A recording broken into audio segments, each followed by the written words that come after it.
I am making my creamy chicken paprikash. It's just chicken in a great paprika sauce. So I have 2 onions sliced here that I'm gonna soften in some butter. Onions and butter, AKA the best smell on earth. I'll add a good pinch of salt. This will help them get soft and translucent. And I'll cook these for about 7 to 10 minutes. While the onions are cooking, I'll chop up 4 cloves of garlic. Then I'll add it to the pan with my onions.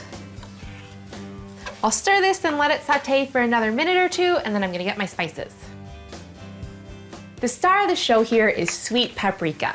It's gonna add great sweet peppery flavor and a beautiful burnt orange color. I'm using a lot of it, 2 tablespoons.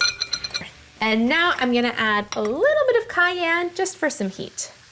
Not too much. Still wanna be able to taste the dish. It's looking and smelling delicious. I'm stirring around the onions to get them evenly coated in the paprika, and I'm gonna let them toast here, and that's gonna bring out their flavors. Yum. Next, I'm gonna make a roux which will thicken my sauce. And all that is butter and flour.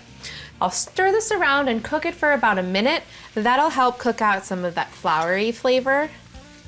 Now I'm gonna add some low sodium chicken stock.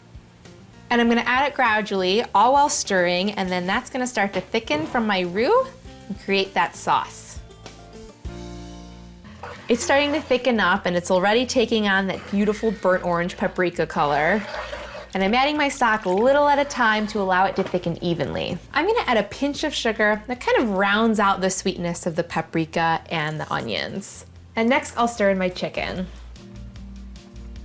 These are boneless, skinless chicken thighs that are chopped into bite-sized pieces.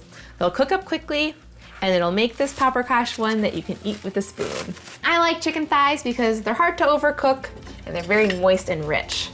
And now I'll let it cook for about 15 minutes, stirring occasionally to cook it evenly until the chicken is cooked through and no longer pink. Just a little bit is all I need to make it rich and creamy and perfect. I have some white wine vinegar here. I'm drizzling in just a touch of it. I'm just gonna add another pinch of salt and more pepper. And now this is ready to go.